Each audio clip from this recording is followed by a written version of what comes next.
I'd like to address myself to everybody, to the senators especially. Yung una, sabi ko na complaint that unspent yung money ng DOH na binigay sa kanila. DOH is planning so many things to fight the COVID. At bakit mo naman pakialaman na ito may pera dito, bakit hindi pa ito nagastos? Why are you trying to run the Department of Health with your investigation? Kayo na ang gustong magpatakbo kasi nagtatanong na kayo kung bakit ito hindi pa nagastos. You know, it is the prerogative of the DOH to plan how to spend the money in pursuance to their public programs. Kayong mga lahat, Senate, do not investigate programs which are ongoing. You will derail it, you will delay it by your incessant penchant for investigating government offices. Gusto ninyo lahat pakialaman na lang. I hope that someday we will have also a time to question your actuations. And we will start with you. Hindi naman kayo lahat dyan malinis. But you are the one making a noise that is just really a noise for no purpose at all but to create a noise. The news day continues here on One News Now. I'm Charles Lejano. President Rodrigo Duterte is finally willing to publicize his SALN. That's if Senator Richard Gordon agrees to get the Philippine Red Cross audited by the COA. To discuss this as well as other issues raised during yesterday's Talk to the People, we now have Maricel Halili joining us live from Mandaluyong. Good morning, Maricel. Let's start with the President's SALN. Could you tell us more about this and why has it been 3 years since he released this document to the public?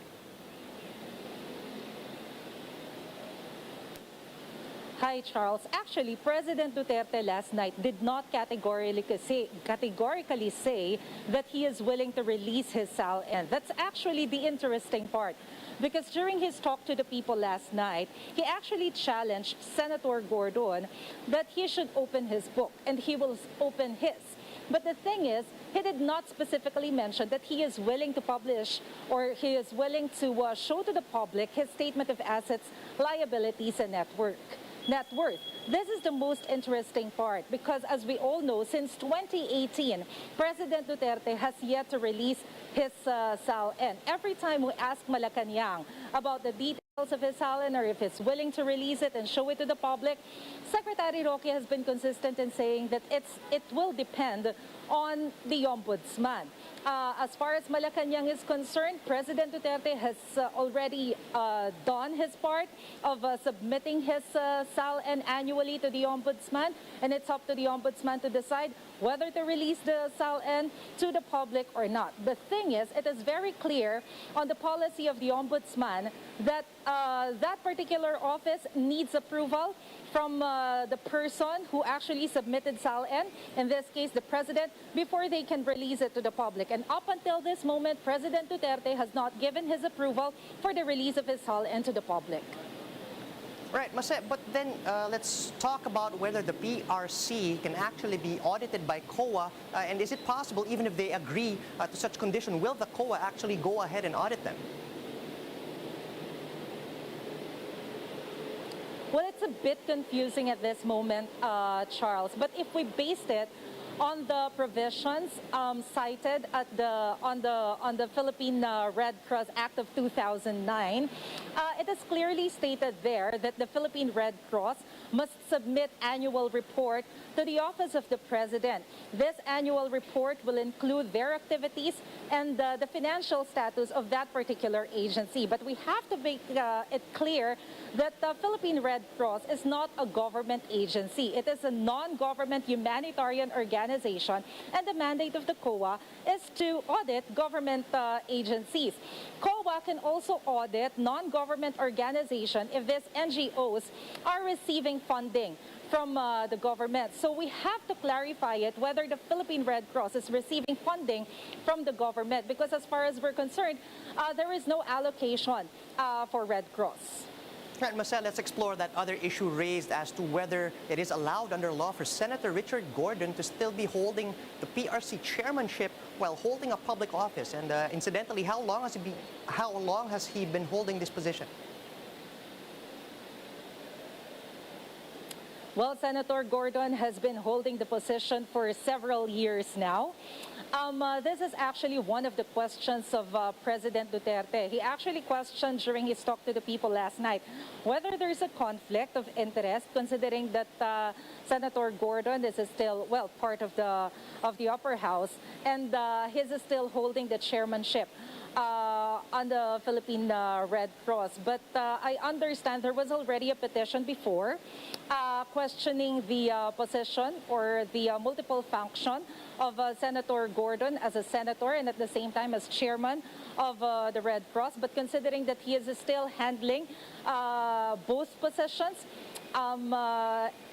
it simply shows that probably the decision before was in favor of Senator Gordon. But then, considering that President Duterte is floating again the idea of the conflict of interest between these two positions, maybe it's better to wait for further developments.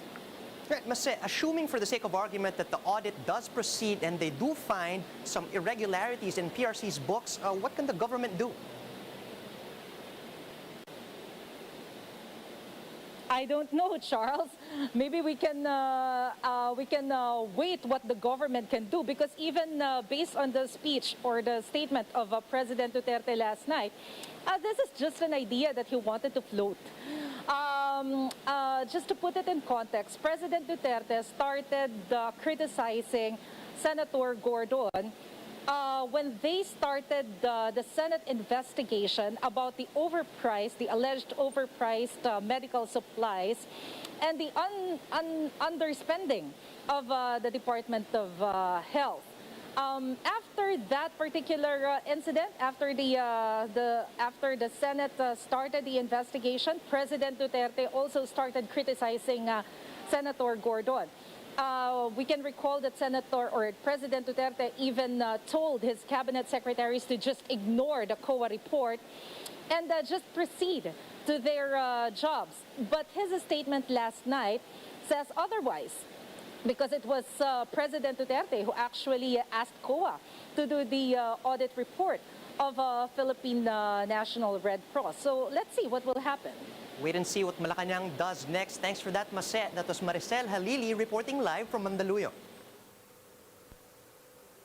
Senators are seeking a whole departure order against former Budget Undersecretary Lloyd Christopher Lau, following tips that he might be planning to flee the country. What else do we know about the former official, and why is he at the center of the probe on overpriced pandemic supplies?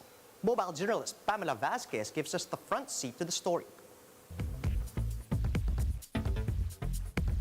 The Senate will issue a whole departure order against former Budget Undersecretary Lloyd Christopher Lau.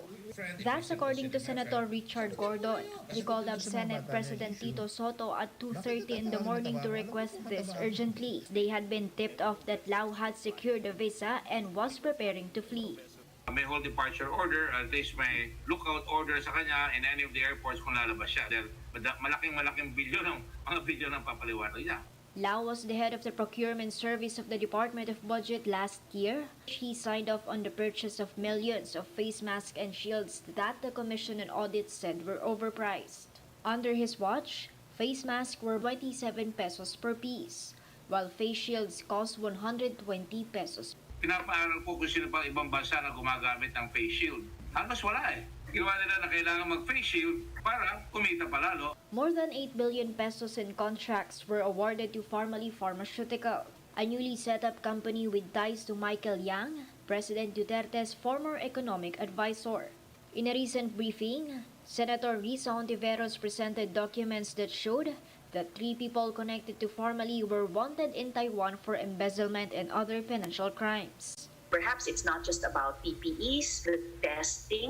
Nagtatanong na rin mga tao, ito bang maling paggamit ng pera natin ay nasa likod din ng supply problems natin sa vaccines. Vaccine czar Carlito Galvez has also admitted that in the early days of the pandemic, they reached out to the Chinese embassy for help procuring the supplies. The PPEs had to be picked up from China using 2 C-130 planes and even a Philippine Navy ship. Hontiveros bemoaned the lost opportunity for local manufacturers.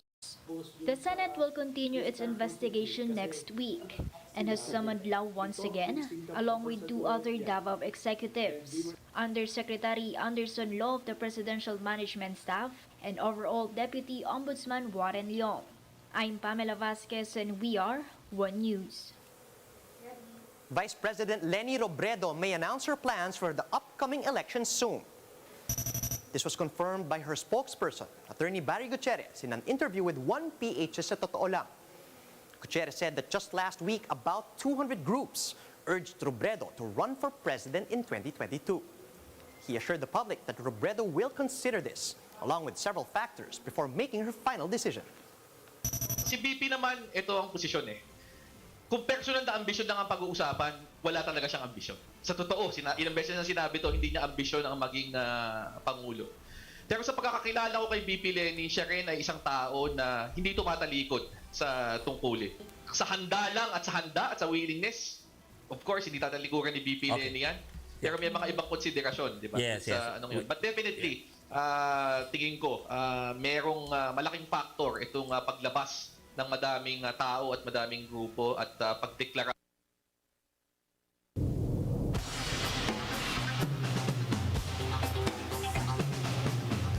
Fire gutted homes in Manville, New Jersey on Thursday after severe flooding made it impossible for emergency crews to save them. The entire neighborhood was inundated with floodwater after the remnants of Hurricane Ida brought torrential rains to the area. The remnants of Hurricane Ida have barreled through the Philadelphia region and the wider Northeast, killing at least 26 people. And over in Philadelphia, rescue crews worked throughout the day in Conshohocken suburb to ferry people stranded by floodwaters to safety. In New York City, floodwaters also swamped a playground in Brooklyn. And the governors of New York and New Jersey, who had declared emergencies in their states, urged residents to stay home. Here's a quick look at some of today's headlines. The Octa Research Group is calling for an extension of the Modified Enhanced Community Quarantine, or MECQ, in Metro Manila, as new cases of the Delta variant continue to rise. President Duterte insists the PPEs procured by the Budget Department were not overpriced. And the DBM slashed the Health Department's budget for next year, including the supposed funding for the benefits of medical frontliners. And those are the top stories at this hour. Join us again later at 12 noon as we continue to monitor the day's biggest stories. You can also catch One News on Signal Play. Register for a free account at www.signalplay.com so you can stream One News live anytime, anywhere. I'm Charles Lejano. Mask on, wash hands, and stay safe, Philippines. We are One News.